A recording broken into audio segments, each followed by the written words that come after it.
Hello everyone, this is the junction cyclone RC250। আজকে হচ্ছে এটার রিভিউটা নিয়ে আমি আসছি।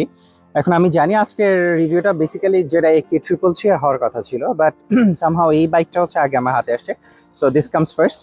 এটার পরে যে রিভিউটা আসবে সেটাই হচ্ছে যেটা কি ট্রিপল চেয়ার হবে। এই ভার্জনটা আপনারা যেটা দেখতেছেন একে ট্র্যাক ভার্জন বলে।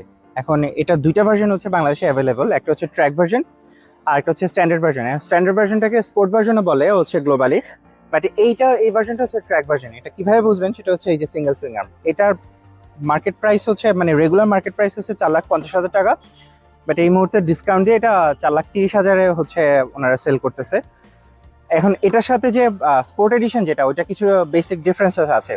এখন আজকের ভিডিওতে আমি এটাতে যাচ্ছি না, এই ভিডিওটা না হলে খুব বেশি বড় হয়ে যাবে। আমি আলাদা ডিফারেন্ট একটা ভিডিওতে এই ভার্জনটা আর হচ্ছে স্পোর্ট যে ভার্জনটা, ওই দুইটার ভার্জনের মধ্যে হচ্ছে ডিফারেন্সটা বলে দিব। বাট এটা মাথায় রাখেন, this is the top of the line. RC250 এর যে যতগুলো ভেরিয়েন্ট আছে, এটা হচ্ছে একদম টপ মডেলটা আর কি বেসিক্যালি। জংশনের এই বাইকগুলো বাংলাদেশে আনছে ড্রাগন মার্ট বাংলাদেশ। মগবাজারে তাদের একটা শোরুম আছে, গুগল ম্যাপসে সার্চ দিলে হচ্ছে তাদের শোরুমের ঠিকানা পেয়ে যাবেন। এই ইঞ্জিনটার মডেলটা হচ্ছে ZY250 SR, double overhead camp, যেটা ড্রাইভ করতেছে টোটাল 4টা ভালভকে। এই ইঞ্জিনটারই সেম একটা ভার্জন এপ্রিলিয়া GPR 250R, আর ওই বাইকটার নেকেড একটা ভার্জন আছে, ওই দুইটা বাইকের মধ্যে আছে। এই অ্যারেঞ্জমেন্টটা বেসিক্যালি জংশন আর এপ্রিলিয়া একটা জয়েন্ট ভেঞ্চার আছে, ওইটার আন্ডারে করা। মজার ব্যাপার হচ্ছে ইঞ্জিন ফ্যামিলিটার কিছু ইঞ্জিনে আপনার তাদের ওয়ারিংগুলো আইসোলেটেড আর মাউন্টিং পয়েন্টগুলো হচ্ছে ইউনিভার্সাল। তো সেলফ কন্টেন্ট ইলেকট্রিক্যাল সিস্টেম থাকার কারণে আপনি ওই ইঞ্জিনগুলোতে জাস্ট একটা ম্যাগনেটো, একটা সিম্পল CDI বক্স, একটা স্পার্ক প্লাগ আর কয়েল আর বেসিক একটা 12 ভোল্টের ব্যাটারি হচ্ছে অ্যাড করলে আপনি ইঞ্জিনটাকে রান করতে পারবেন, কোনো ইসিডি দরকার নেই। এই কারণে বাইরে অনেক এনথুজিয়াস্ট তাদের পুরনো জাপানিজ যে বাইকগুলো আছে, বিশেষ করে হন্ডার CRF এর 230, 250 আর ইয়ামাহা TTR যে ফ্রেমগুলো আছে, ওগুলোর মধ্যে যদি মোটরটা নষ্ট হয়ে যায় তখন এগুলো রেট্রোফিট করার জন্য এই ইঞ্জিনটা কিছু ভার্জন হচ্ছে ইউজ করে। তো বুঝতেই পারতেছেন এই জংশনে এই ইঞ্জিনটা হন্ডার যে CRF এর 250টা, ওটার উপরে হেভিলি ইন্সপায়ার্ড। এখন আমার যেটা ধারণা, এই ZY250 SR ইঞ্জিনটাও হচ্ছে বেসিক্যালি সোয়াপেবল। এটা কারণটা হচ্ছে এটা যে স্টক ইঞ্জিনটা, ওইটা বানায় হচ্ছে 25.5 হর্স পাওয়ার অ্যাট 9,000 RPM আর 21 newton metres of torque at 7,000 RPM। Compression রেশিওটা হচ্ছে 11:1। বাট RC250-তে ইউজ করা এই ইঞ্জিনটা যেটা দেখতেছেন আপনারা, এটা বানায় হচ্ছে 29 horse power at 9,000 RPM, 23 newton metres of torque at 7,000 RPM। But compression ratio আর কোন RPM ব্যান্ডে পিক পাওয়ার এবং পিক টর্ক এটা উৎপাদন করতেছে, সেটা হচ্ছে স্টক ভার্জন আর টিউন ভার্জন দুইটাতেই সেম রয়ে গেছে। দ্যাট মিনস RC250-তে তারা যে বসে EFI সিস্টেমটা ইউজ করছে, ওখান থেকেই হচ্ছে টিউন করে তার এক্সট্রা পাওয়ারটা এবং এক্সট্রা টর্কটা বের করছে। দ্যাট মিনস এই ইঞ্জিনটা হাইলি মডিউলার। আপনি কোন প্ল্যাটফর্মে এটা ইউজ করতেছেন সেটার উপরে বেস করে এটা পাওয়ার এবং টর্ক ফিগার আপনি ভিন্ন ভিন্ন পেতে পারেন। আরেকটা জিনিস মাথায় রাখেন, এটা হচ্ছে ইউরো 5 ভার্জন এই বাইকটা, কেমন ইউরো 5 প্লাস না, ইউরো 5 প্লাস রেগুলেশনস যদি এটার উপরে বসে, এটা পাওয়ারটা আরেকটু নিচের দিকে নেমে আসবে।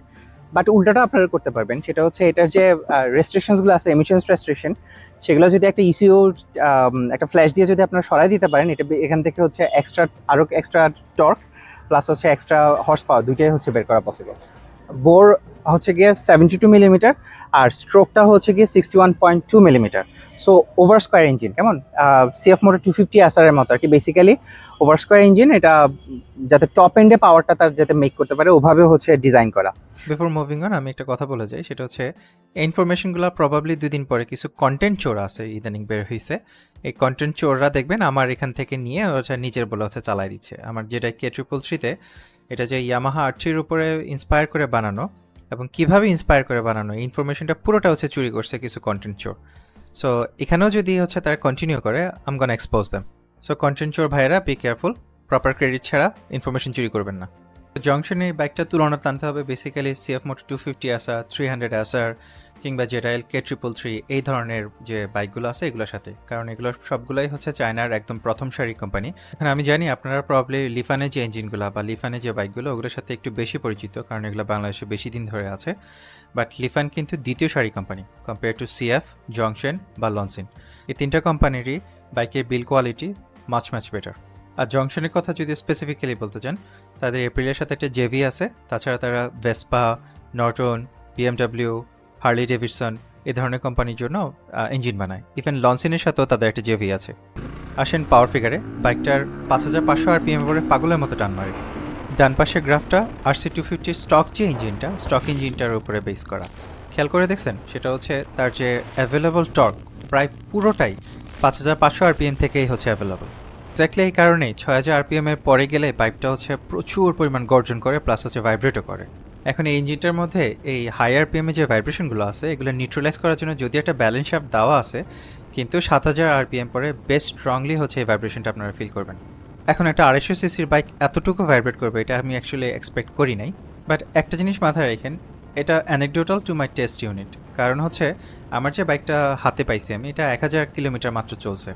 সো ইঞ্জিনটা এখনও কাইন্ড অফ নিউ, বাট এতটুকুর মধ্যে ইঞ্জিনটার তারা হচ্ছে অবভিয়াসলি টেস্ট পারপাসে আমার আগে যাদের হাতে ছিল মারাত্মক বাজেভাবে অ্যাবিউজ করছে।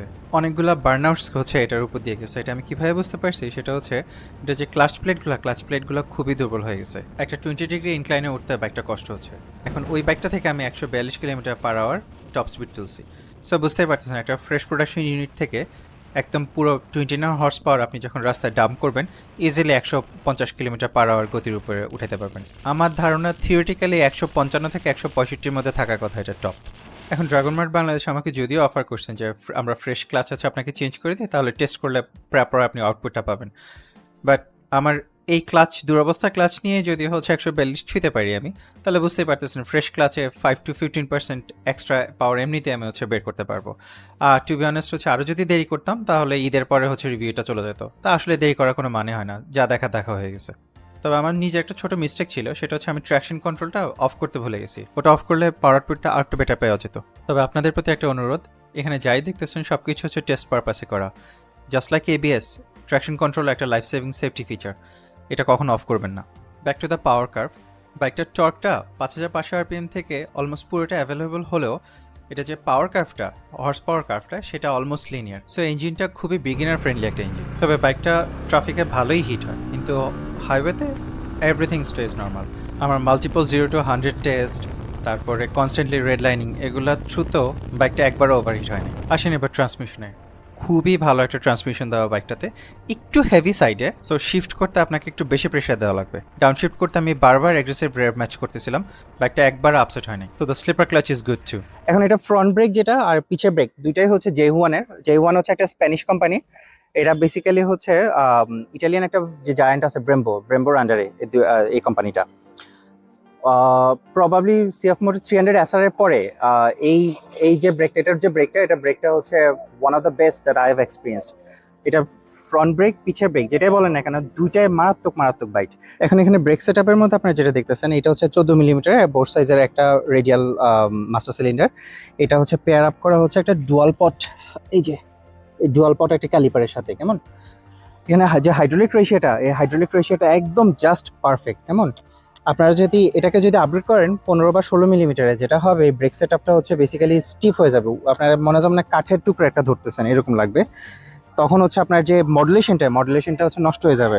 নষ্ট হয়ে গেলে আপনার যে এটার যে এবিএসটা কিন্তু ইনএফেক্টিভ হয়ে যাবে। সো আমার কাছে যেটা মনে হয়, ইন মাই পার্সোনাল অপিনিয়ন, এখানে লিটারালি কোনো মডিফিকেশনের হচ্ছে দরকার নেই।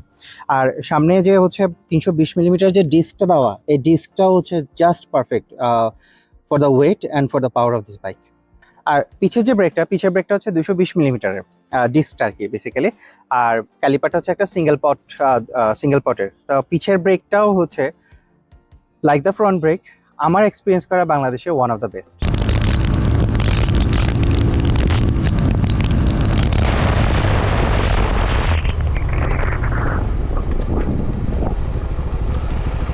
এবার আসি টায়ার সেট আপে। সামনে যে টায়ারটা যেটা দেখতেছেন, এটা হচ্ছে 110 আর পিছেরটা হচ্ছে 140। যেটাই K333-তে এক্স্যাক্ট সেম টায়ারগুলো ইউজ করা, এগুলা হিলিওস ব্র্যান্ড থেকে হচ্ছে আসা। বেশ গ্রিপি টায়ার। যারা এই ব্র্যান্ডটা সম্পর্কে জানে না তাদের জন্য বলতেছি, এরা কিন্তু অ্যাক্টিভলি রেস হচ্ছে স্পন্সর করে। আপনার ফিলিপিন্স এবং মালয়েশিয়াতে যে রেসিং ক্লাবগুলো আছে সেখানে ভালোই পপুলার। আপনার বিভিন্ন রিভিউয়ার, বিভিন্ন রাইডার তারা ফ্রিকুয়েন্টলি এই জিনিসটা বলে যে এরা জায়ান্ট কিলার ব্র্যান্ড। তাদের যে টায়ারগুলো আছে এগুলো আপনাকে প্রিমিয়াম টায়ারের অলমোস্ট 85-90% গ্রিপ হচ্ছে at a fraction of the cost আপনাকে দিতে পারবে। আর তাদের টায়ারগুলো যেহেতু স্পেশালি ট্রপিক্যাল ওয়েদারের জন্য বানানো, তাদের যে ট্রেড প্যাটার্নটা আছে ওইটাও হচ্ছে আপনার ওয়েট গ্রিপ, মানে বৃষ্টির সময় ভালো গ্রিপের জন্য বানানো। আর এই স্পেসিফিক যে টায়ার মডেলগুলো দেখতেছেন, এগুলো হচ্ছে হিলিওসের R112। এগুলার হচ্ছে আপনার স্পোর্ট ট্যুরিং যে সাইকেলগুলো আছে ওগুলোর মধ্যে হচ্ছে মানে খুবই হাইলি রিগার্ডেড এই টায়ারগুলা। আপনার এগুলার আমি যে কর্নারিং স্ট্যাবিলিটি দেখলাম আপনার প্রচণ্ড রকম ভালো, প্লাস গ্রিপও অনেক সলিড। একটা মজার জিনিস কি, এগুলো ডুয়াল কম্পাউন্ডের, কেমন এই মাঝখানে যে যে অংশটা দেখতেছেন না, এটা বেসিক্যালি হচ্ছে একটা হার্ড কম্পাউন্ডের বানানো। সো আপনি স্ট্রেট লাইনে যদি সবসময় যদি চালান, টায়ারগুলো অনেক দিন টিকবে। আর এখানে যে এখানে যে সাইড ওয়ালগুলো দেখতেছেন, এই সাইড ওয়ালগুলো আরেকটু সফট কম্পাউন্ডে বানানো। সো যখন আপনি কর্নারিংয়ে যাচ্ছেন তখন এগুলো বেসিক্যালি আপনাকে গ্রিপ করতে হেল্প করবে। আর মাঝখানের প্যাটার্ন যেটা কম্পাউন্ডটা যেটা, এটা আপনার হচ্ছে টায়ারের লংজিভিটিটা হচ্ছে রাখার জন্য হেল্প করবে। আর আরেকটা স্পেশাল ফিচার আছে এই টায়ারগুলোতে, সেটা হচ্ছে এখানে আপনার প্যারালালি ভেতরে স্টিলের বেল্ট হচ্ছে আপনার রান করা। তো যে কারণে হয় কি, আপনি যখন হচ্ছে কর্নার যখন করবেন, এগুলো হচ্ছে বেসিক্যালি টুইস্ট হওয়া বা হচ্ছে কুচকে যাওয়া, এই জিনিসটা প্রবণতাটা কম হওয়ার কারণে আপনার যে কন্ট্যাক্ট প্যাচটা হচ্ছে কনসিস্টেন্ট থাকবে। কন্ট্যাক্ট প্যাচ কনসিস্টেন্ট থাকলে আপনি অবভিয়াসলি হচ্ছে কর্নারিং হচ্ছে এক্সট্রা একটা কনফিডেন্স পাবেন। এবার আসেন হচ্ছে সাসপেনশনে, কেমন সামনে যে সাসপেনশনটা যেটা দেখতেছেন, এটা হচ্ছে KYB এর। আর পিছের যেটা দেখতেছেন মনোশকটা, এটা মোস্ট প্রবাবলি KYB এর থেকে আমি এটা নিয়ে আমি শিওর না, বাট ফিডব্যাকটা নিয়ে আমি হচ্ছে আপনাদেরকে কথা বলতে পারি। সেটা হচ্ছে দুইটাই প্রচণ্ড রকম stiff, just as a sport bike should be. কেমন আপনি যখন হচ্ছে বাইকটা পুশ করবেন, আপনার রোড থেকে যত ফিডব্যাক আছে প্রত্যেকটা ফিডব্যাক হচ্ছে আপনাকে সে দিবে এই দুইটা সাসপেনশনই। যে কারণে হবে কি, বাইকটা কখন আপনার কন্ট্রোল থেকে হচ্ছে চলে যাচ্ছে সেটা আপনি হচ্ছে বুঝতে পারবেন। বাট একটা ফ্যাক্ট হচ্ছে যে আজকে আমি পিলিয়ন নিয়ে হচ্ছে রাইড করছি কিছুক্ষণ, এটা নিয়ে জিনিস খেয়াল করলাম, পিলিয়ন নিয়ে রাইড করার সময় বা সাসপেনশনগুলো দুইটা সাসপেনশনই মোটামুটি একটু সফটওয়্যার আসছে। আমার যেটা ধারণা সেটা হচ্ছে, যদি আপনার স্টিফনেসটা যদি ভালো না লাগে, তাহলে যেটা করবেন সেটা হচ্ছে পিছের সাসপেনশনটা একটু কয়েকটা স্টেপ হচ্ছে নিচের দিকে নামায় দিবেন। এক দুইটা স্টেপ আমার নিচের দিকে নামায় দিলে, বেস্ট অন ইয়োর ওয়েট, আপনার ওজনের উপরে বেস করে একটু অ্যাডজাস্ট করে নিলে অ্যাটলিস্ট এই পোর্শনটা আপনি হচ্ছে কিছুটা কমফোর্টেবল পাবেন। বাট এটা হচ্ছে সামনের যে সাসপেনশনটা, এই সাসপেনশনটা মোস্ট প্রবাবলি অ্যাডজাস্টেবল না। সো যেহেতু হচ্ছে অ্যাডজাস্টেবল না, আপনি ফ্রন্ট সাসপেনশনটা হচ্ছে চেঞ্জ করতে পারতেছেন না। এখন এই স্টিফনেসটা যদি আপনি পছন্দ করেন, আপনি বাইকটা কন্ট্রোলে রাখতে পারবেন সুন্দর করে, কেমন পুশ করতে হচ্ছে আপনার ভালো লাগবে। But for the same reason, bumpy রোডে আপনি যদি কমফোর্টটা যদি হচ্ছে এখান থেকে এক্সপেক্ট করেন, এটা ভুল হবে। আপনি স্টিফ সাসপেনশন থেকে কমফোর্ট হচ্ছে পাবেন না। এগুলো বেসিক্যালি আপনাকে বাইকটাকে হাই স্পিডে আপনি যখন পুশ করতেছেন কর্নারিং এ, আপনাকে এটা গ্রিপটা ধরে রাখতে হচ্ছে হেল্প করবে।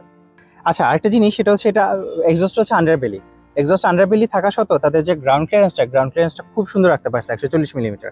আমি আজকে পিলিয়ন নিয়েও হচ্ছে কিছুক্ষণ টেস্ট করলাম, না এটা আপনার কোনো স্পিড ব্রেকারেই বাঁধে না, দুই একটাতে বাঁধে, খুব বাজেভাবে যদি ডিজাইন করা থাকে ওইসব যে ইয়েগুলা স্পিড ব্রেকার, ওগুলাতে আপনার যে কোনো বাইকই বাঁধবে, বাট বেশিরভাগ স্পিড ব্রেকারেই হচ্ছে এই বাইকটা বাঁধে না। এখন এটা এবিএসটা আর টিসিএসটা দুইটাই হচ্ছে বসের কাছ থেকে আসা। এবিএসটা হচ্ছে ডুয়াল চ্যানেল এবিএস এর কথাটা বলি। এবিএস হচ্ছে আপনি যদি বালি বা ভিজা রোডে যদি যান, আবার লো স্পিডে আপনি যদি পট করে যদি হচ্ছে ব্রেকটা ফুল প্রেশারটা যদি দেন, ফুল প্রেশার দিলে আপনার এবিএসটা কিন্তু ফ্রিকড আউট হবে। সো যেটা করবেন, আগে হচ্ছে ফ্রন্ট যে সাসপেনশনটা আগে একটু লোড করে নেবেন। লোড করে নেওয়ার পরে আপনি দেখবেন খুব সুন্দরভাবে কাজ করবে, কোনোভাবেই এটা মিসফায়ার করবে না। আর টিসিএসটা আমি যতই পুশ করছি না কেন, কোনোভাবেই টিসিএসটাকে আমি হচ্ছে মিসফায়ার করাইতে পারিনি। সো বশ ইজ বশ ফর এ রিজন। আচ্ছা, আরেকটা জিনিস হচ্ছে দেখাই, সেটা হচ্ছে এটার মধ্যে একটা কুইক শিফটার দেওয়া। এখন এই কুইক শিফটারটা নিয়ে আমার একটু গ্রাইপ আছে। এই কুইক শিফটারটা বাই ডিরেকশনাল না, এটা জাস্ট আপ শিফটে কাজ করে, কারণ এই বাইকটা হচ্ছে কেবল অ্যাকচুয়েটেড। তো কেবল অ্যাকচুয়েটেড বাইকে আপনি ডাউন শিফট হচ্ছে করতে পারবেন না, আপ শিফটে শুধুমাত্র কাজ করবে। কুইক শিফটারে ডাউন শিফট অ্যাড করতে হলে আপনার bike basically ride by wire হতে হবে, বেসিক্যালি ইলেকট্রনিক থ্রটল হইতে হবে। এখন এটা আপনি ধরেন মোটামুটি 6000 RPM পরে যদি যান, তাহলে হচ্ছে সুন্দরভাবে কাজ করবে। আর এর নিচে আপনার এটা তেমন একটা আমার ভালো লাগে না। আপনার কুইক শিফটটা যদি পছন্দ না হয়, there is a remedy here, সেটা হচ্ছে এটার যে ক্লাচটা দেখতেছেন না, মারাত্মক লাইট, কেমন সিএফ এর বাইকগুলোর মতো খুবই লাইট, যেহেতু এখানে স্লিপার ক্লাচে দেওয়া। স্লিপার ক্লাচে যেটা হয় সেটা হচ্ছে, স্লিপার ক্লাচে আপনার এখানে আবার অ্যাসিস্ট ফাংশন আছে। অ্যাসিস্ট ফাংশন থাকা মানে স্লিপার ক্লাচের ভেতরে আপনার হচ্ছে একটা স্প্রিংগুলো, যেগুলো স্প্রিংগুলো কমানোর কারণে আলটিমেটলি এটা পুলটা হচ্ছে আপনাকে তেমন এটা মানে হার্ড না, পুলটা হচ্ছে খুবই সফট। তো এখন আপনার যদি কুইক শিফটটা যদি পছন্দ না হয়, তাহলে বেসিক্যালি আপনি এটা ইউজ করে হচ্ছে করতে পারেন লো গিয়ারগুলোতে আর কি, 1 2 গিয়ার 2 3 যে গিয়ার আছে, গিয়ারের সময় আপনি হচ্ছে ইয়েটা ইউজ করে ক্লাচ ইউজ করে হচ্ছে বেসিক্যালি আপনি শিফট করতেছেন। পরে যখন উপরের দিকে গিয়ারগুলোতে যাচ্ছেন, তখন একটু হাই আরপিএম এ শিফট করতে পারেন এই কুইক শিফটটা দিয়ে। And like I said before, এটা যে ট্র্যাকশন কন্ট্রোলটা হচ্ছে বেসিক্যালি আপনি সুইচেবল। এটা আপনি যদি এই যে বাটনটা চিপে ধরে রাখলে দেখেন হচ্ছে এই যে অফ হয়ে গেছে, কেমন? এবার আসেন আর ইয়েতে সুইচ গিয়ারগুলো যেগুলো দেখতেছেন এগুলো সুপার প্রিমিয়াম না, বাট ক্রাঞ্চি ইনাফ, কেমন? এগুলো ক্রাঞ্চি ইনাফ, আমার কাছে খারাপ লাগে নাই, মোটামুটি ভালোই কোয়ালিটির এগুলা। আর এটার যে হর্নটা যেটা দেখতেছেন, হর্নটা খুবই অ্যাবিজমাল, প্রবাবলি এটা সিঙ্গেল হর্ন দিয়ে আপনাদের হবে না, ডাবল হর্ন হচ্ছে এখানে লাগানো লাগবে। আর যে লাইটটা যেটা দেখতেছেন, এটার লাইটটা হচ্ছে এই যে দেখেন, লাইটের চোটা খুবই কম, কেমন? সো সিটির জন্য আছে মোর দেন ইনাফ, সিটির জন্য এটা এর বেশি আর আলো আছে লাগবে না, বাট হাইওয়েতে আপনাদের অক্সিলারি লাইট হচ্ছে লাগবেই। আর এটা যে এটা দেখতেছেন, ড্যাশবোর্ডটা যেটা দেখতেছেন, লিটল একটা ট্যাব, 6.75 ইঞ্চের, একদম ফুল কালার টিএফটি। এখন এখানে হচ্ছে কি জিনিসটা হচ্ছে ইনফরমেশন, আমার ডিসপ্লেটা পছন্দ, ঠিক আছে, কিন্তু ইনফরমেশন হায়ারার্কিটা যেভাবে দেওয়া, এই যেমন এখানে ওডো দেওয়া, এখানে হচ্ছে ট্রিপ, হ্যাঁ, this is your speedometer, this is your gear. এখন এটা আপনি এই যে ইনফরমেশনে যেটা দেখতেছেন এগুলো হচ্ছে এই যে মোড বাটনটা দিয়ে চেঞ্জ করতে পারবেন। সো এই যে মোড বাটনটা দিয়ে বেসিক্যালি চেঞ্জ করতে পারবেন। তো এটা কাইন্ড অফ হচ্ছে আপনার নর্মাল, আর এটা একটু দেখতে স্পোর্টি আর কি বেসিক্যালি। এখন বড় সড়ো screen, but to be honest আমার ইনফরমেশনের হায়ারার্কিটা তেমন একটা পছন্দ হয়নি। আর বাই দ্য ওয়ে আমার এইটার বাইকটার মধ্যে টিপিএমএস থাকার কথা, যেখানে টিপিএমএস এর কোনো অপশনও দেখতেছি না। সো এটা হচ্ছে আপনারা নিজের একটু খুঁজে নিন। ও বাই দ্য ওয়ে, এই তো ব্যাটারি ভোল্টেজ হচ্ছে এখানে দেখা যায়, this is your traction control, এটা কি অন আছে না অফ আছে সেটা হচ্ছে দেখাচ্ছে, this is your fuel gauge and this is your basically হচ্ছে হিট, আপনার বাইকটার হিট কতটুকু হচ্ছে, টেম্পারেচার হচ্ছে দেখাচ্ছে। আচ্ছা, এটা যে সিটটা খুবই স্পেশাস, বেসিক্যালি হচ্ছে আপনি সামনের দিকে আসতে পারবেন সিটি রাইডে, আর যদি একটু অ্যাগ্রেসিভ পজিশনে যেতে পারেন আপনি পিছনে টাকিং করা হচ্ছে প্রচন্ড, অনেক জায়গা আছে এখানে, এই যে দেখেন এনাফ পরিমাণ স্পেস দেওয়া, কেমন? সামনেও যেতে পারতেছেন, পিছেও যেতে পারতেছেন। আর সিটের ম্যাটেরিয়ালটা খুবই খুবই সফট, প্লাস হচ্ছে প্রচন্ড grippy. Oh by the way, pillion সিটটা হচ্ছে মারাত্মক অ্যাবিজমাল, এটাতে হচ্ছে যে থাকবে সে খুবই পেইনে থাকবে, এটা মাথায় রাখেন। এখন স্পোর্ট বাইক, এটাতে আমি হচ্ছে এটা নিয়ে কিছু বলতে পারতেছি না, বাট সিটটা অ্যাটলিস্ট ইউজেবল, কেমন? প্রপারলি ডিজাইন করা যাতে করে এখানে কেউ কাউকে বসাইলো সে আনকমফোর্টেবল থাকতেছে, বাট আপনার রাইডে সে কোনো হচ্ছে প্রবলেম করতেছে না, কেমন? আপনি যে কর্নারিং করতেছেন তাকে নিয়ে, আপনি যদি বাইকটা যদি পুশ করেন, সে অ্যাটলিস্ট হচ্ছে আপনারা গিয়ে হচ্ছে বদার করা, এই জিনিসগুলো হচ্ছে এখান থেকে হবে না। আর একটা জিনিস কি, এখানে যেহেতু দুই পাশে ফেয়ারিং আছে, আপনি চাইলে সিটটাকে হালকা মডিফাই করে, এটা মোর দেন ইনাফ স্পেস আছে এই জায়গাটার মধ্যে, মডিফাই করে নিলে এই দুই পাশে যদি কুশনিং সহ যদি অ্যাড করতে পারেন, জিনিসটা হচ্ছে লুকসটাও নষ্ট হবে না, বাট পিছনের সিটটা আপনি হচ্ছে ইউজেবল করে ফেলতে পারবেন। এবার আসেন হচ্ছে রাইড হাইট নিয়ে, দেখেন আমি 6 ফুট, আমি কমফোর্টেবলি একটা বেঞ্চ সহ হচ্ছে আমি এই জায়গাটার মধ্যে হচ্ছে বসতে পারতেছি। সো বাংলাদেশে হচ্ছে যারা ইভেন শর্ট হাইটে যারা আছেন, তারা স্টিল হচ্ছে বাইকটাকে কন্ট্রোল করার জন্য কোনো প্যারাই হচ্ছে এক্সট্রা করে হবে না। আর ফুটপ্যাক যেগুলো দেখতেছেন, এই ফুটপ্যাকগুলো আপনার ফুট পজিশনটা হচ্ছে একদম পারফেক্টলি রাখতেছে, মানে বেসিক্যালি এটা ওরা হচ্ছে সিটি রাইজের জন্য ইউজেবল করে হচ্ছে বানানো বাইক, কেমন? সো আপনার ফুটপ্যাকগুলো হচ্ছে আপনাকে সুপার কমিটেড কোনো একটা পজিশন হচ্ছে আপনার রাখতেছে না। ইভেন হ্যান্ডেল বারগুলো, কেমন? হ্যান্ডেল বারগুলো হচ্ছে আপনার একটা ট্রু স্পোর্ট বাইকে চিন্তা করে দেখেন, 600 বা 600 সিসি যে বাইকগুলো, ওগুলোর মধ্যে এইভাবে থাকবেন আপনি, এটা ওরকম না, এটা বেসিক্যালি হচ্ছে হন্ডা সিবিআর এর মতো, মোর দেন কমফোর্টেবল সিটি রাইডের জন্য। আর হ্যান্ডেল বারটা প্লেন্টি ওয়াইড, সো আপনি যদি হচ্ছে যে টাইপসের ম্যানুভারগুলো সিটির মধ্যে আমরা করতে যাই, এটার জন্য মোর দেন ইনাফ। যদি একটু টাকটিন হইতো, যদি চাপা হইলে একটু কষ্ট হয়ে যেত, হ্যান্ডেলবারগুলো হচ্ছে প্লেন্টি ওয়াইড সিটি ইউসেজের জন্য। ও অ্যান্ড বাই দ্য ওয়ে, এটা সামনে পিছে যত লাইট দেখতেছেন সবগুলো লাইটই হচ্ছে এলইডি, ইভেন সুইচ গিয়ারগুলোও হচ্ছে আপনার ব্যাকলাইট ইলুমিনেটর, সো অন্ধকারে হচ্ছে দেখতে আপনাকে হেল্প করবে। আচ্ছা, এবার একটু আসেন ব্যাকলাইটটা, টেল লাইটটা হচ্ছে ডিজাইনটা মারাত্মক সুন্দর, আমার খুবই পছন্দের হচ্ছে এটার টেল লাইটটা, বাট এটা ফ্রন্ট যে হেডলাইটটা যেটা আছে, এই হেডলাইটের ডিজাইনটা আমার পার্সোনালি তেমন একটা পছন্দের না। এখন এটা সাবজেক্টিভ, এটা নিয়ে আসলে তেমন কিছু আসলে বলার নাই। অ্যান্ড এক্সট্রা ফাংশনালিটির মধ্যে আপনারা দেখেন ওর একটা গিমিক লাগছে আমার কাছে, সেটা হচ্ছে এই যে দেখেন পিছনে হচ্ছে একটা ক্যামেরা দেওয়া। So this is your dash cam, পিছের ক্যামেরা, আর সামনের ক্যামেরাটা হচ্ছে এই যে এখানে দেওয়া, দিস ইজ ইয়োর ফ্রন্ট ক্যাম, কেমন? সো তাদের একটা অ্যাপ আছে, ওই অ্যাপটা দিয়ে আপনি বেসিক্যালি দুইটা ক্যামেরাই হচ্ছে কন্ট্রোল করতে পারবেন। এটা গিমিকি, এখন অনেকের কাছে অত পছন্দ হইতে পারে, বাট আমার কাছে এগুলো এক্সট্রা বেসিক্যালি। হ্যাঁ, আপনার either you hate it or you like it. Rear view মিররগুলো মারাত্মক ফাংশনাল, প্রচন্ড হাই স্পিডে ওগুলো যতটুকু কাঁপে, কিন্তু প্লেন্টি ইউজেবল, আপনি পিছনে খুব সুন্দর করে ভিউ দেখতে পাবেন। আর একটা মজার জিনিস কি, এগুলো ফোল্ডেবল, এই যে আপনি টাইনা এগুলো ছোট করে এই যে বেসিক্যালি এরকম করে রাখতে পারবেন। সো সিটির মধ্যে হচ্ছে আপনি চাইলে ইজিলি এগুলাকে হচ্ছে ফোল্ড করে সিটির মধ্যে ইউজ করতে পারবেন, আবার হাইওয়েতে যখন যাইতেছেন বেসিক্যালি ছড়াই দিয়ে এগুলোর উপর ছড়াই ইউজ করতে পারবেন। এই বাইকটা হচ্ছে 152 কেজি, বাট আপনার কাছে মনে হবে যে এটা যতটুকু ওজন না এটা আছে তার থেকে হচ্ছে বেশি। এটা কারণটা কি? কারণটা হচ্ছে এটা ওয়েট ডিস্ট্রিবিউশন। কেমন এটা হাই গ্রাউন্ড, সামান্য একটু হাই গ্রাউন্ডে আছে, তো যে কারণে ইঞ্জিনটা একটু উপরের দিকে উঠানো। প্লাস হচ্ছে এটা যে ফ্রেম টাইপ, এই ফ্রেম টাইপটা হচ্ছে ডায়মন্ড টাইপ, আপনার ট্রাস ফ্রেম, বেসিক্যালি স্টিল ট্রাস ফ্রেম। তো স্ট্রেট ট্রেনে দেখবেন যে এটা যে ফ্রেমের মধ্যে লিটারালি কোনো ফ্লেক্স নাই, ইভেন বাম্পি রোডেও। ফর দ্য সেম রিজন আপনার একটা ট্রেলিস ফ্রেমে যেরকম একটু ফ্লেক্স থাকে, তো যে কারণে আপনি যখন হচ্ছে বাইক টেনে যখন কর্নারিং করতে যাবেন, কর্নারিং করতে গেলে দেখবেন যে হচ্ছে এটা আপনার বাইকটা হেল্প করতেছে না, সে সোজা থাকার চেষ্টা করতেছে বেসিক্যালি। ওই যে যেটা বললাম সেটা হচ্ছে ট্রেলিস ফ্রেমে একটু ফ্লেক্স করে আপনাকে একটু হেল্প করবে, বাট ডায়মন্ড ফ্রেমে হচ্ছে সমস্যাটা কি, এটা একদম স্টিফ, মারাত্মক স্টিফ হওয়ার কারণে সে হচ্ছে আপনার কোনো ফ্লেক্স দিচ্ছে না। ফ্লেক্স না দেওয়ার কারণে আপনি ওই কর্নার করতে একটু সামান্য একটু কষ্ট করতে হবে আপনাকে ইয়েতে।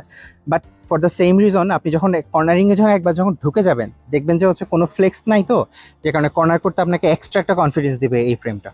সো এখানে একটু ডিলেমাটা দেখেন, সেটা হচ্ছে ইঞ্জিনটা হচ্ছে বেসিক্যালি বিগিনার ফ্রেন্ডলি কেমন, কিন্তু চ্যাসিটা বিগিনার ফ্রেন্ডলি না। চ্যাসিটা হচ্ছে একটু এক্সপিরিয়েন্স যারা রাইডার আছেন, যারা হচ্ছে একটা বাইক কিভাবে কর্নার করার সময় বাইকের জিওমেট্রি কিভাবে চেঞ্জ হয়, তো সেটার উপরে বেস করে ইনপুটগুলো কিভাবে চেঞ্জ করতে হয় তাদের জন্য করা। সো বিগিনাররা যারা আছেন একদম উঠেই হচ্ছে বাইক নিয়ে শোয়াশোয়ি এগুলো করবেন না, এগুলো করলে কিন্তু বেসিক্যালি অ্যাক্সিডেন্ট করবেন। একটু এক্সপিরিয়েন্সড হয়ে যায় চ্যাসিটা হচ্ছে কি টাইপসের, যখন আপনি কর্নার করতেছেন সে কিভাবে আপনাকে ফিডব্যাক দিতেছে ওইটার উপরে বেস করে আস্তে আস্তে বুঝে যাবেন যে কিভাবে ইনপুটটা দিতে হয় বাইকের মধ্যে, যাতে করে কন্ট্রোলের বাইরে যাতে না চলে যায়। এটা যে বডি কুটগুলো দেখতেছেন খুবই হাই কোয়ালিটি, কেমন আমি লিটারালি কোনো স্কুইকিং বা এই ধরনের যে সাউন্ড, কোনো ধরনের সাউন্ড টাউন্ড কোনো কিছু নাই, খুবই হাই কোয়ালিটির এগুলা। বাট কালারটা নিয়ে আমি আসলে শিওর না। বাই দ্য ওয়ে, এই যে সাদা কালারটা দেখতেছেন, এই সাদা কালারটা কিন্তু বাংলাদেশে অ্যাভেলেবল না, কেমন এটা হচ্ছে ওরা টেস্ট ইউনিট হিসেবে হচ্ছে চায়না থেকে নিয়ে আসছে।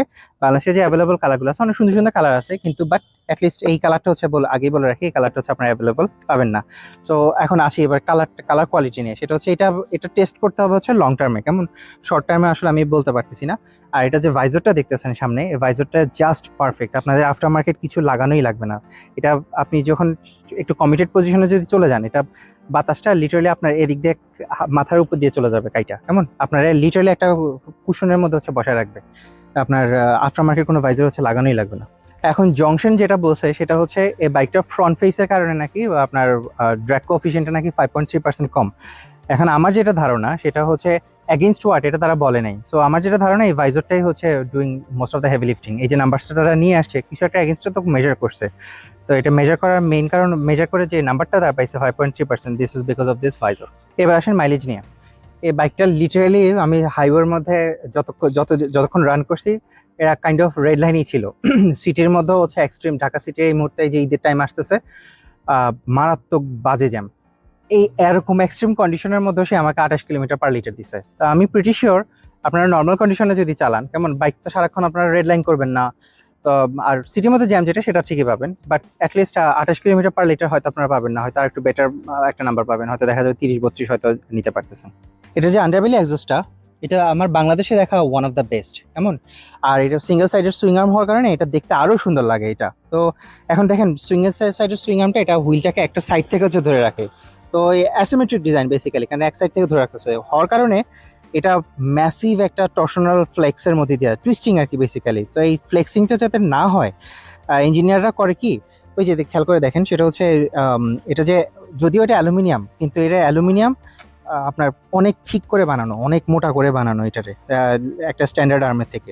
প্লাস হচ্ছে আপনার দেখেন এই যে হাবের অ্যাসেম্বলিটা, তারপরে এক্সেল বেয়ারিংগুলো দেখেন, এগুলো সবগুলো হচ্ছে অনেক বড় হয়। তো ওভারঅল যেটা হয়, অ্যালুমিনিয়াম যদিও লাইট ওয়েট ম্যাটেরিয়াল, কিন্তু এর এত বেশি পরিমাণে ইউজ করতে হয়েছে যাতে এক সাইড থেকে হুইলটাকে ধরে রাখতে পারে, যে আপনার পুরো সেট আপটা হচ্ছে একটা স্ট্যান্ডার্ড ডুয়াল সাইডের সুইংআর্ম থেকে এটা একটু হেভি। এই আনস্প্রাং ওয়েটটা কিন্তু একটা থিওরিটিক্যাল ডিসঅ্যাডভান্টেজ ফ্রম আ র সাসপেনশন পারফরমেন্স। ট্রেডিশনালি একটা সাইড মাউন্টেড মাফলার থাকার কথা, তাই না? সেটা না করে তার ইঞ্জিনিয়ারটা করছে কি একটা আপনার আন্ডারবেলি এক্সস্ট দিয়ে দিছে। এখন পেছন থেকে আপনার মাফলারটা সরাই দিছে ওরা, প্লাস হচ্ছে সুইং আর্মের যে স্ট্রাকচারাল ম্যাচটা এটা বাইকের যে সেন্ট্রাল লাইনটা আছে এবং ইঞ্জিনের কাছাকাছি নিয়ে আসছে, এতে করে বাইকের যে মোমেন্ট অফ ইনার্শিয়া এটা একটু চেঞ্জ হয়ে গেছে। এই ফিজিক্সটা same on a bike too. আপনি বাইকের যে হেভিয়েস্ট যে কম্পোনেন্টগুলো, এটা তার যে সেন্টার অফ গ্র্যাভিটি তার কাছাকাছি যদি নিয়ে আসেন, এর মোটরসাইকেলটা আপনি লেফট রাইটে যে ছড়াচ্ছেন, ফ্লিক করতেছেন, সেটা করতে আপনার অনেক কম এফোর্ট দিতে হবে। কিন্তু এখানে একটা ডিসঅ্যাডভান্টেজও আছে, সেটা হচ্ছে যেহেতু এই বাইকটা সুইং আর্মটা সিঙ্গেল সাইডেড আর হুইলটা হচ্ছে একটা সিঙ্গেল ফেসের সাথে মাউন্ট করা, এই হুইল রিম একটা জিনিস খেয়াল রেখে দেখেন, একটা ডিপ অফসেট আছে হুইল রিমটার মধ্যে, এই গাড়ির হুইলের মতো আর কি, যাতে করে টায়ারের যে কন্ট্যাক্ট প্যাচটা এটা আপনার বাইকটা যে চ্যাসিটা আছে ওইটা সেন্টার লাইনের সাথে যাতে পারফেক্টলি যাতে অ্যালাইন করে। এখন এই স্ট্রাকচারাল চেঞ্জটা একটা ইউনিক একটা ভ্যারিয়েবল এখানে ইন্ট্রোডিউস করতেছে, যেটাকে জাইরোস্কোপিক অ্যাসিমেট্রি বলে। কিন্তু এই জিনিসটা আবার টের পাওয়ার কথা অনেক হাই স্পিডে। চিন্তা করে দেখেন, সেটা হচ্ছে অনেক হাই স্পিডে আমাদের পেছনে যে হুইলটা এটা একটা লাটিমের মতো করতেছে। কেন? কারণ হচ্ছে এটার যে বেশিরভাগ যে ওজনটা, এটার হাব বলেন, সিঙ্গেল ব্রেক ডিস্ক বলেন, স্প্রকেট বলেন, এগুলো সবগুলো হচ্ছে হুইলের বাম পাশে রাখার কারণে এটা একটা অ্যাসিমেট্রিক জাইরোস্কোপিক ফোর্স ক্রিয়েট করতেছে। কারণ আমি যখন বাইকে কর্নারে ফেলাবো, দেখা যাবে যে লেফট আর রাইট সাইডে যে কর্নারিং নিতেছি সেম ইকুয়াল ফোর্স দিয়ে আমার কর্নার নেওয়ার কথা না, ওই যে অ্যাসিমেট্রিক জাইরোস্কোপিক ফোর্সের কারণে আমার দেখা যাবে যে একদিকে কর্নারিংয়ে যে ফোর্সটা দিতে হচ্ছে, আরেকদিকে কর্নারিংয়ে একটু বেশি ফোর্স দিতে হচ্ছে। এখন এই ইমব্যালেন্সটা কিন্তু খুবই সূক্ষ্ম, বাট স্টিল এটা এখানে আছে। এই আমার যেটা ধারণা সেটা হচ্ছে জংশনের ইঞ্জিনিয়াররা এই জন্যই ডায়মন্ড ফ্রেমের মতো এত হাইলি রিজিড একটা ফ্রেম এই বাইকটাতে ইউজ করার ডিসিশন নিয়েছেন, যাতে করে এই যে ইমব্যালেন্সটা এটাকে কভার করা যায়। এবার আসেন হচ্ছে ফিউল ট্যাঙ্ক হচ্ছে 13 লিটারের। সো মাইলেজ হিসাবে যদি চিন্তা করেন, আপনি মোটামুটি 300-350 কিলোমিটারের রেঞ্জ পাবেন based on the fuel tank capacity আর মাইলেজ। এখন আমাদের দেশে অন্যান্য যে 250cc যে বাইকগুলো আছে সেগুলোর সাথে মোটামুটি অ্যালাইন করতেছে। আসেন এবার লুকসটা নিয়ে। বাইকটার ফ্রন্ট ফেসটা বাদে আমার বাকি সবটাই সুন্দর। কয়েকটা জিনিস ওরা কাইন্ড অফ ফাংশনাল না। যেমন এই যে এখানে যে ফিন্সগুলো দেখতেছেন, এই ফিন্সগুলো বেসিক্যালি এয়ার চ্যানেলটা এয়ার ডিসিপেট করতে হেল্প করে আর কি। মানে এয়ার দিক দিয়ে ঢুকে এদিক দিয়ে সুন্দর মতো বের হয়ে যায়। সো বেসিক্যালি আপনারা কিছুটা ঠান্ডাও রাখতে হেল্প করবে, প্লাস বাইকের যে এয়ারো ড্র্যাগ যেটা আছে এটা একটু কমাইতে হেল্প করবে। তবে এখানে একটা জিনিস আমি বলি, সেটা প্রায় সময় মানুষের দেখবেন এই যে ছোট ছোট উইংগুলা দেখতেছেন না, ওই উইংলেটগুলা, এগুলো নাকি ডাউনফোর্সে হেল্প করে। এখন জিএনআর এসআরের যে রিভিউটা আমি সেখানে আপনাদেরকে দেখাইছিলাম যে এগুলো সাইজ প্লাস আমার বাইকের যে টপ স্পিড, ওইটা ওই হিসেবে যদি আপনি হিসাব হিসাব করলে বেসিক্যালি দেখবেন এই টাইপসের ছোট উইংলেটগুলোতে সর্বোচ্চ আধা বা 1 কেজি ডাউনফোর্স আপনি অ্যাড করতে পারতেছেন। তা 1 কেজি একটা বাটখারি এনে এখানের মধ্যে বসায় দেন না, তাইলে তো হয়ে এক্সট্রা ওই ডাউনফোর্স আসতেছে। সো যে স্টুপিডগুলো বলে যে এগুলো নাকি ডাউনফোর্স অ্যাড করে, এটা বেসিক্যালি ফিজিক্সের পটাও বোঝে না। এগুলা দেওয়া এখানে জাস্ট লুকসের জন্য। বাট এটা মাথায় রাখেন, সেটা জংশন অ্যাটলিস্ট লুকসের জন্য হইলেও আপনাকে উইংগুলা দিতেছে। বাদ বাকি সেট আপটার কথা যদি চিন্তা করেন, কেমন এই আন্ডারবেলি আপনার সিঙ্গেল সাইডের সুইং আর্মটা তারা যেভাবে ওই আন্ডারবেলি সেট আপটা দিয়ে কমপ্লিমেন্ট করতেছে, both from a look standpoint and from a ফিজিক্সের standpoint, engineering standpoint, আমার জিনিসটা খুবই ভালো লাগছে। সো বাট লুকসটা সাবজেক্টিভ, এটা আপনার একটা বাইকের লুকস আপনার পছন্দ হইতেও পারে, না হইতে পারে। আমি এটা আপনাদের হাতে ছেড়ে দিলাম। সাউন্ডের একটা ছোট ডেমনস্ট্রেশন দিই আপনাদেরকে।